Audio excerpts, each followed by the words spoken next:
UGC bill के विरोध में 1 फरवरी को भारत बंद के तहत हिंडौन सिटी का बाजार भी बंद रहेगा। आज स्वर्ण समाज और व्यापारियों की मीटिंग हुई, इसमें क्या फैसला किया गया विस्तार से जाने। अंशु गुप्ता रिपोर्ट, न्यूज संभाग पर आप देख रहे हैं कि यदि जातिगत भेदभाव होगा तो वह जातिगत भेदभाव केवल एससी, एसटी और ओबीसी के खिलाफ ही माना जाएगा।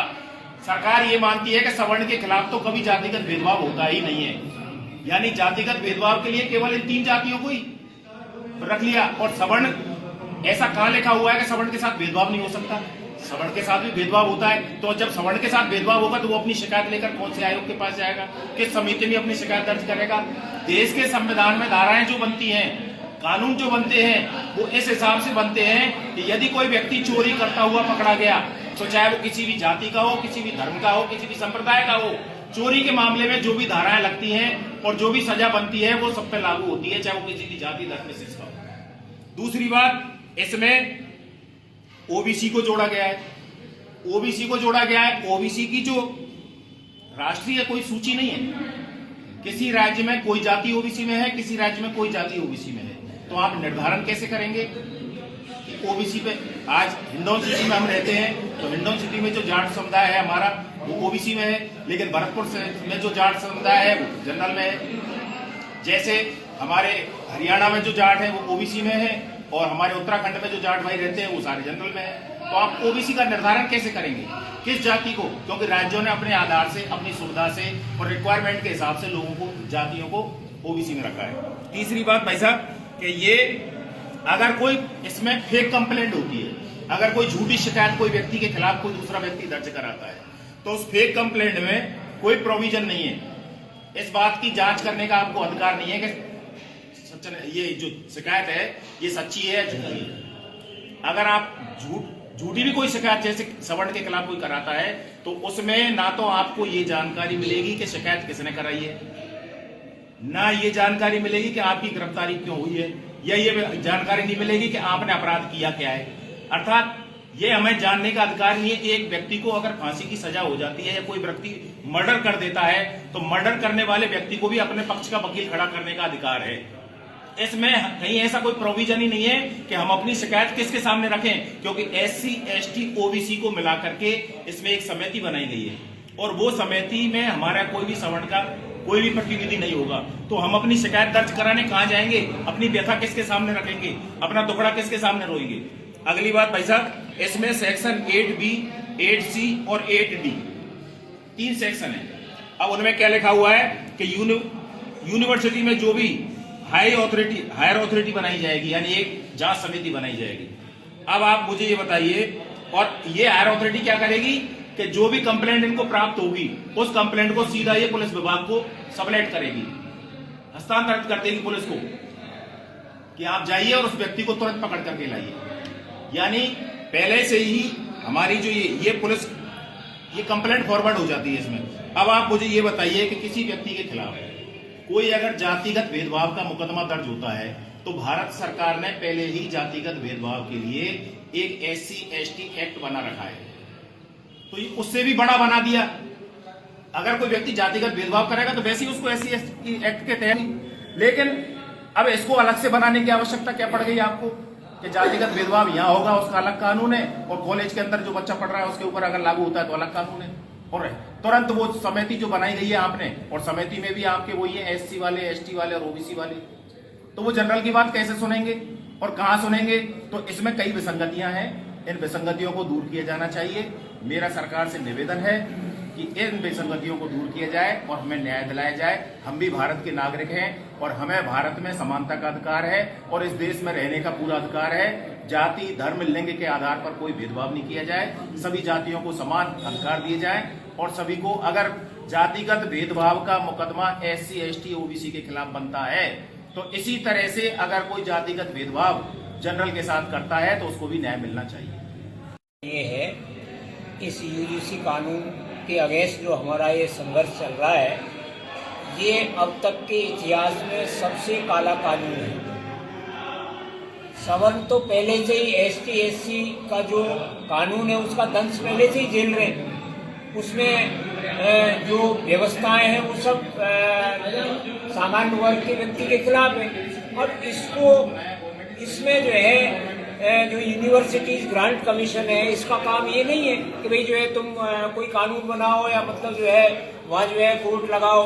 भाई वहाँ तो काम जो है बिना किसी व्यवधान के सभी बच्चों को पढ़ाने का होना चाहिए। हम लोग भी पढ़े, और ये उल्टा जो है सरकार उस वहम नश को, उस बीज को, जो जहर का बीज है उसको वहाँ पैदा कर रही है। अभी तो वो बच्चे जानते ही नहीं क्या बात भेदभाव है। सब लोग बड़े आराम से रहते हैं, हम लोग भी बड़े आराम से पढ़े हैं, अपनी पढ़ाई बहुत बढ़िया हो रही है। लेकिन जो है सरकार का एक ही टारगेट है कि ये केन प्रकारेण सामान्य वर्ग के बच्चे जो मेधावी हैं उनको रोका जाए और उनको पढ़ने से वंचित किया जाए, उनको हतोत्साहित किया जाए, उनका जीवन बर्बाद किया जाए, जिससे ये व्यवस्था आराम से जो है एक तरफा चले।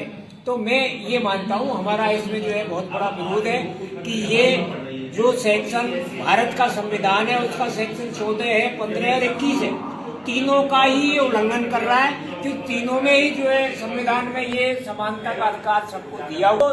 जनरल के बच्चे के साथ तो कोई भेदभाव नहीं होगा, ये तो मान लिया सरकार ने, लेकिन ST SC OBC के बच्चे के साथ जरूर भेदभाव होगा।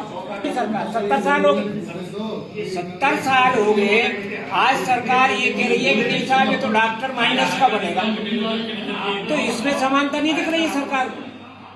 तो हम तो जो है इसका बहुत कड़ा विरोध करते हैं, और इस विरोध में हमने जो है 1 तारीख को पूरा हैंडऑन हमारा बंद रहेगा। और जब तक ये जो है कानून, काला कानून वापस नहीं होगा, तब तक हमारा संघर्ष अंतिम दम तक जारी रहेगा। आज ये भी तय हो गया है कि अगर इसके लिए किसी को शहीद भी होना पड़े तो हमारे प्रोफेसर सब शहीद होने के लिए तैयार हैं। जय हिंद, जय भारत। दफ्तर वालों की धर्मशाला में सवर्ण समाज की ओर से हमारा विचार विमर्श हुआ है सभी के साथ में, और इस जो काला कानून है इसके विरोध में हम 1 फरवरी को हिंडौन में रैली निकाल रहे हैं। यह रैली हम मर्यादित और अनुशासित तरीके से निकालेंगे। सबसे पहले तो हमने समाज के सवर्ण समाज के सभी लोगों से यह आह्वान किया है कि इस रैली को मर्यादित और अनुशासित तरीके से निकालें। दूसरी बात, इस रैली में कोई ऐसे असामाजिक तत्व ना आए जो कि इस रैली के माहौल को बिगाड़ें, जिससे कि हमारा संदेश खिलाफ में जाए। तीसरी बात ये कहना चाहूँगा कि ये जो UGC का काला कानून लाया गया है, ये हमारे भावी जो बच्चे हैं, जो उनके खिलाफ में उनको पतन के लिए उनका मार्गदर्शन किया जा रहा है इसमें, और एक हिंदू समाज को विघटित किया जा रहा है।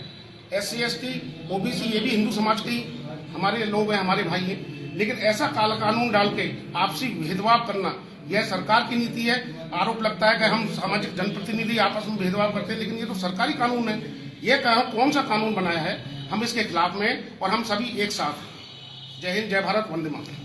1 फरवरी को हिंडौन बंद का सर्व समाज द्वारा आह्वान किया गया है। 1 तारीख को निश्चित तौर पे अग्रवाल समाज, ब्राह्मण समाज या जो भी अन्य समाज हैं उनकी तरफ से जो बंद का आह्वान किया गया है उसको निश्चित तौर पे हम सफल बनाएंगे, ऐसा मेरा पूर्ण विश्वास है। इसके लिए क्या भूमिका रहेगी? दुकानदारों से संपर्क करेंगे, कल सारे लोग एकत्रित होकर के और पूरे बाजार में आह्वान करेंगे कि 1 तारीख को बाजार को पूर्ण बंद का सफल बनाया जाए। जानकारी में ये कानून बनाने का काम सरकार का होता है, और इसमें सरकार के भी कुछ ना कुछ सदस्य अवश्य मौजूद होंगे। UGC के सदस्य हो सकते हैं, लेकिन कानून का अनुमोदन सरकार के द्वारा किया जाता है, और सरकार का अनुमोदन होने के बाद में उसको जो सरकार की एक समिति होती है, जो उस समिति उसको जारी करती है, क्या उसने उसको पढ़ा नहीं, उसको देखा नहीं या समझा नहीं कि एक वर्ग विशेष को जन्मजात आपने अपराधी घोषित कर दिया। किस लिए? क्या सामान्य वर्ग में जन्म लेना पाप है? क्या सामान्य वर्ग को इस देश में रहने का अधिकार नहीं है?